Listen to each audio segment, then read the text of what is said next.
ataupun menyelesaikan lembar kerja belajar mandiri Bapak Ibu. Nah, ini menjadi syarat Bapak Ibu untuk mengikuti kegiatan sesi-sesi selanjutnya Bapak Ibu. Karena apabila memang Bapak Ibu tidak mengisi ini terlebih dahulu, maka langkah selanjutnya nanti tidak bisa dilalui Bapak Ibu. Nah, terkait dengan LK yang Bapak Ibu siapkan, nah, jadi ini Bapak Ibu nanti di besoknya Bapak Ibu akan mengunggah nanti akan dibimbing oleh dosen dan guru pemong. Jadi LK01 lembar kerja belajar mandiri. Nah, akan dikumpulkan nanti dalam bentuk file PDF Bapak Ibu. Jadi untuk LK belajar mandiri ini bentuknya seperti ini Bapak Ibu. Nah, untuk LK 1.1 terlihat jelas Bapak Ibu? Bagaimana? Jelas Pak. Jelas. Terlihat jelas Pak. Oke, baik. Jelas.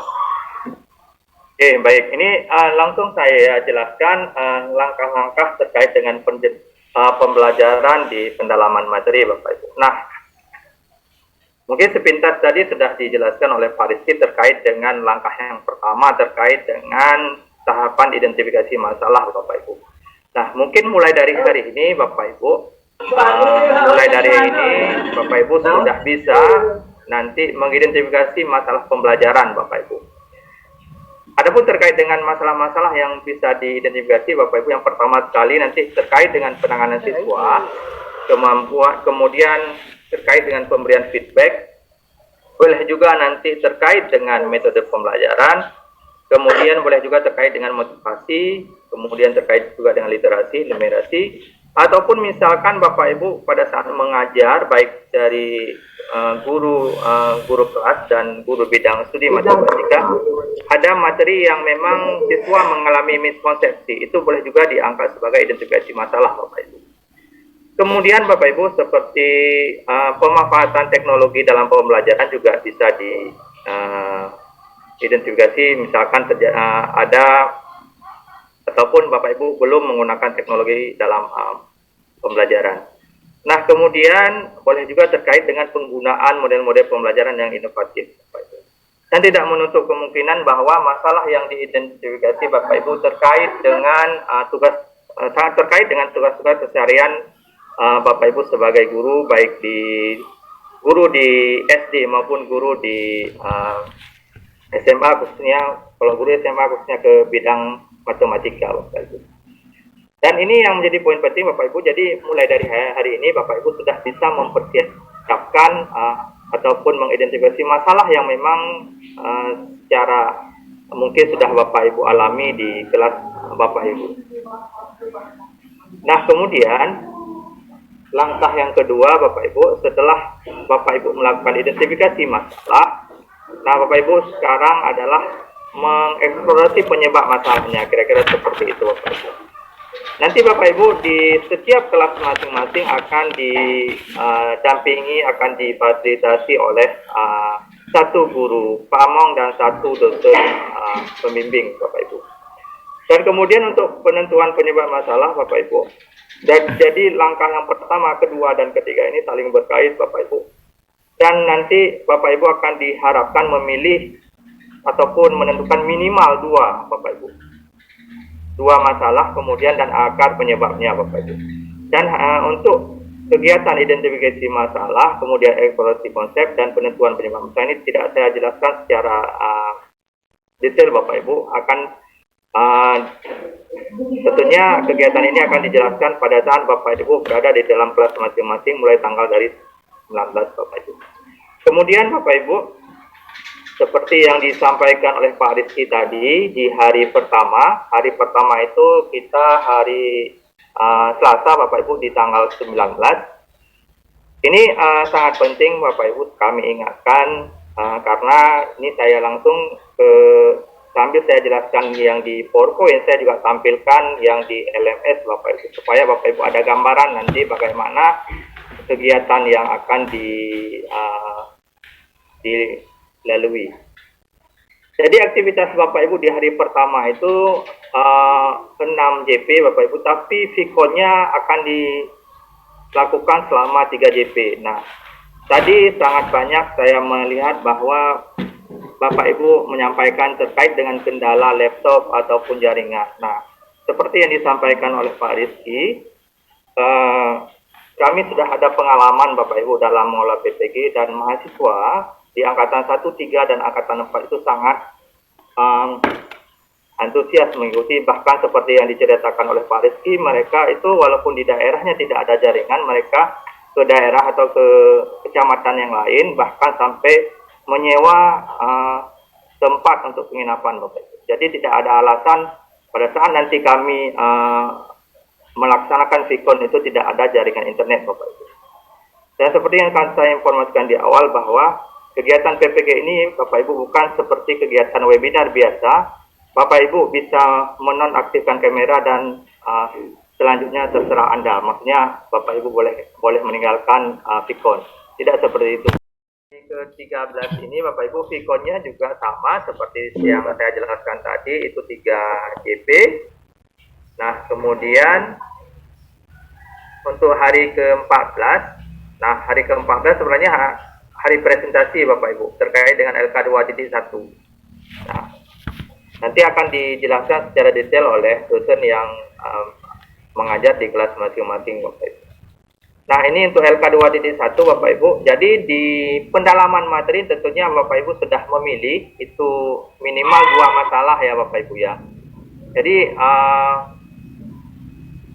yang saya jelaskan tadi, pendalaman materi ini berkaitan juga dengan pengembangan perangkat Bapak Ibu. Jadi masalah yang sudah Bapak Ibu identifikasi sampai akar penyebab masalahnya, nanti tinggal Bapak Ibu pindahkan ke LK 2.1.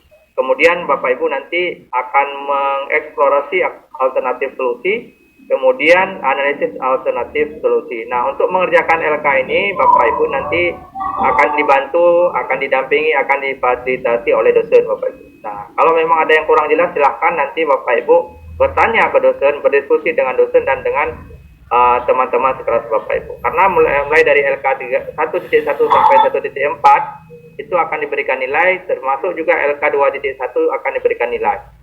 Jadi apabila Bapak Ibu ingin mendapatkan poin penuh, nanti LK yang Bapak Ibu selesaikan nanti, nah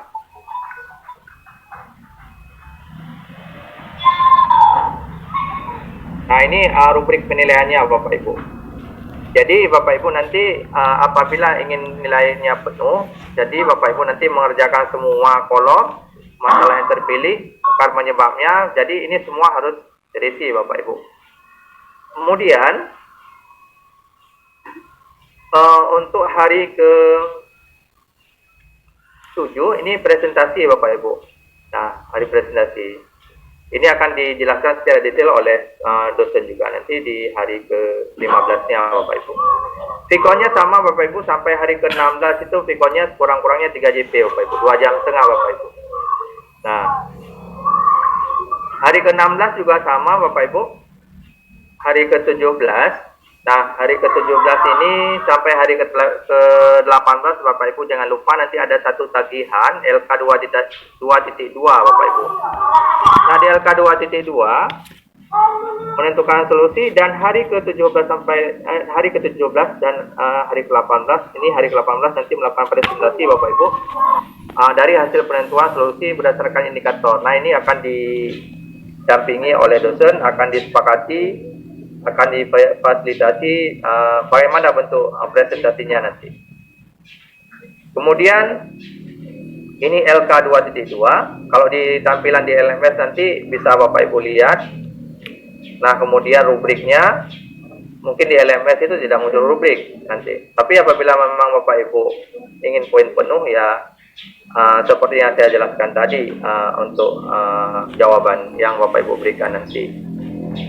Nah, kemudian di hari ke-19 sampai 24 Bapak Ibu, tentunya Bapak Ibu sudah punya permasalahan. Nanti Bapak Ibu di hari ke-24, hari ke-19 ini, mulai hari ke-19 Bapak Ibu akan merancang perangkat pembelajaran Bapak Ibu. Nah, apa saja yang Bapak Ibu susun? Yang pertama sekali RPP, kemudian bahan ajar, kemudian media pembelajaran, kemudian LKPD, kemudian kisi-kisi instrumen dan rubrik penilaian Bapak Ibu. Jadi ini pembuatan rencana aksi dimulai dari hari ke-19 Bapak Ibu sampai dengan hari ke-24 Bapak Ibu.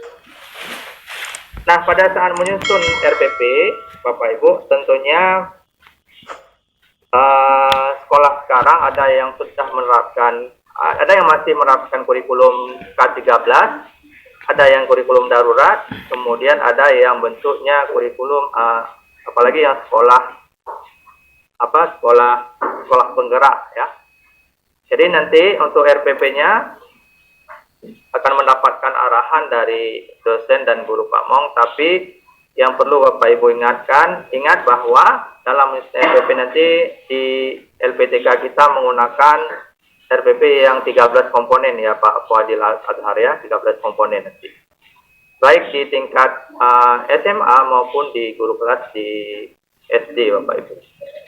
Nah, kemudian Bapak Ibu juga nanti akan dibimbing, akan diarahkan oleh dosen dan guru pamong. Nanti silakan Bapak Ibu berdiskusi terkait dengan RPP, kemudian bahan ajar, kemudian media, kemudian LKPD, sampai dengan kisi-kisi dan instrumen dan rubrik penilaian Bapak Ibu. Dan untuk pembuatan rencana aksi ini Bapak Ibu nanti akan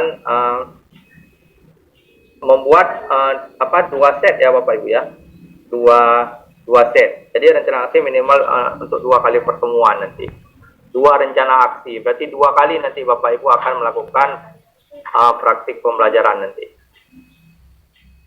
RPP-nya 2 Bapak Ibu nanti. Atau lebih mudahnya 2 rencana aksi. Jadi 1 rencana aksi itu isinya adalah RPP, bahan ajar, media, LKPD, kisi-kisi, instrumen dan rubrik penilaian Bapak Ibu. Ada 5 nanti yang perlu Bapak Ibu rancang atau kembangkan pada pembuatan rencana aksi. Dan mohon dimanfaatkan pada kegiatan Vikon karena Bapak Ibu nanti akan diarahkan oleh dosen. Setelah diarahkan mungkin setelah Vikon 3JP Bapak Ibu langsung kerja secara mandiri untuk melanjutkan kegiatan penyusunan RPP, bahan ajar, media dan pembelajaran. Jadi tidak maksimal atau tidak dipandu secara real time Bapak Ibu, tapi hanya 3JP saja terkait dengan penyusunan perangkat ataupun pembuatan rencana aksi. Dan kemudian untuk hari ke ini juga seperti pengalaman kemarin untuk RPP itu sangat tergantung kepada sekolah masing-masing daripada Bapak Ibu. Apakah masih menggunakan pembelajaran luring atau pembelajarannya secara daring? Itu tergantung kepada sekolah masing-masing Bapak Ibu. Nah, bagi Bapak Ibu yang luring dan daring itu sama sebenarnya 13 komponen juga. Tapi untuk yang daring mohon disiapkan platform untuk pembelajaran daringnya. Apakah menggunakan LMS atau seperti apa, Zoom atau bagaimana, nanti bisa didiskusikan secara langsung dengan dosen dan guru pamong. Dan kemudian nanti Bapak Ibu pasti ini dengan terkejut, Bapak Ibu pasti akan diminta Bapak Ibu untuk presentasi bentuk RPP-nya seperti apa nanti. Bahkan Pak Fadil ya akan dipresentasi nanti. Jadi jangan malu-malu pada saat presentasi. Dan bagi Bapak Ibu yang punya, ini rata-rata sudah, saya stop dulu presentasinya. Rata-rata bisa menggunakan aplikasi Zoom ya Bapak Ibu ya. Bisa ya untuk share screen, bisa ya. Insyaallah bisa Pak. Kami akan nilai Bapak Ibu. Kemudian di hari ke 25 itu berulang dari kegiatan yang hari ke-19 dan hari kedua sampai hari ke-24 Bapak Ibu. Berarti hari ke-25 Bapak Ibu nanti akan membuat rencana evaluasi Bapak Ibu. Nah, kemudian nanti akan Bapak Ibu juga akan melakukan presentasi. Nah, kemudian untuk rencana aksi, sekarang rencana evaluasi Bapak Ibu. Jadi untuk hari ke-25 dan hari ke-26 Bapak Ibu nanti akan melakukan peer teaching. Nah, Bapak Ibu akan melakukan peer teaching atau praktik bersama dengan teman-teman satu kelas, yaitu praktik mengajar. Apakah nanti Bapak Ibu menggunakan rencana aksi yang pertama atau mau menggunakan rencana aksi yang kedua? Jadi apa yang diobservasi yaitu terkait dengan praktik mengajar yang Bapak Ibu lakukan nanti. Jadi Bapak Ibu nanti pada saat melakukan praktik mengajar atau peer teaching, Bapak Ibu akan merekam ya, akan Bapak Ibu rekam kegiatan latihan praktik mengajar itu 40 sampai 50 menit Bapak Ibu. Nah, jadi mohon diingatkan bahwa di kegiatan pengembangan perangkat nanti Bapak Ibu akan ada kegiatan peer teaching. Jadi kegiatan peer teaching ini akan Bapak Ibu lakukan setelah Bapak Ibu membuat rencana aksi Bapak Ibu. Jadi nanti silahkan Bapak Ibu pilih di saat melakukan peer teaching ini rencana aksi 1 atau rencana aksi yang kedua yang akan Bapak Ibu gunakan pada saat melakukan peer teaching. Kemudian video dari hasil rekaman Bapak Ibu melaksanakan peer teaching itu direkam selama 40 sampai 50 menit Bapak Ibu. Itu mohon dicatat supaya tidak. Dan untuk merekam supaya nanti bagus, apakah nanti menurut pengalaman kami yang pertama kemarin itu ada yang sampai menggunakan kamera tambahan Bapak Ibu, bukan hanya menggunakan kamera HP saja. Jadi nanti kami memantau ataupun mengobservasi Bapak Ibu melakukan kegiatan peer teaching itu adalah melalui online juga menggunakan Zoom Bapak Ibu, dan akan kita rekam supaya nanti kita bisa memberikan feedback atau memberikan masukan terkait dengan penerapan ataupun implementasi rencana aksi yang sudah Bapak Ibu susun sebelumnya, sebelum Bapak Ibu nanti masuk ataupun ke PPL-nya. Nah, kemudian ini rubrik penilaian Bapak Ibu. Rubrik penilaiannya tidak perlu kami jelaskan, nanti akan dijelaskan lebih detail di kelas masing-masing. Dan kemudian Bapak Ibu yang perlu kami sampaikan Bapak Ibu, untuk penilaian di kegiatan pengembangan perangkat pembelajaran ini, penilaian prosesnya jadi ada kegiatan 1 ini, kegiatan 1.4 ini di LMS Bapak Ibu. Kemudian produk ada LK2.1, LK2.2 nanti di LMS juga. Kemudian produk perangkat, berarti ada 2 rencana aksi dan rencana evaluasi Bapak Ibu. Rencana aksi yang saya sampaikan tadi adalah RPP, bahan ajar, sampai dengan kisi-kisi dan instrumen Bapak Ibu. Kemudian untuk penilaian peer teaching ini bobotnya juga banyak Bapak Ibu, 15 di sini bobot untuk penilaian peer teaching Bapak Ibu. Nah, ini untuk kegiatan pengembangan sudah selesai Bapak Ibu. Jadi yang perlu Bapak Ibu catat nanti di kegiatan pengembangan perangkat pembelajaran. Jadi untuk identifikasi masalah yang sudah Bapak Ibu identifikasi di pendalaman materi itu 2 masalah dan seperti LK yang sudah tersedia. Kemudian Bapak Ibu nanti melanjutkan kegiatan tersebut untuk merancang perangkat pembelajaran. Dan Bapak Ibu nanti akan melakukan peer teaching. Pada saat peer teaching itu Bapak Ibu akan merekam nanti kegiatan praktik pembelajaran dengan teman di kelas masing-masing Bapak Ibu. Oke, baik Bapak Ibu, untuk kegiatan pengembangan bagaimana, bisa dipahami ataupun ada pertanyaan? Silakan.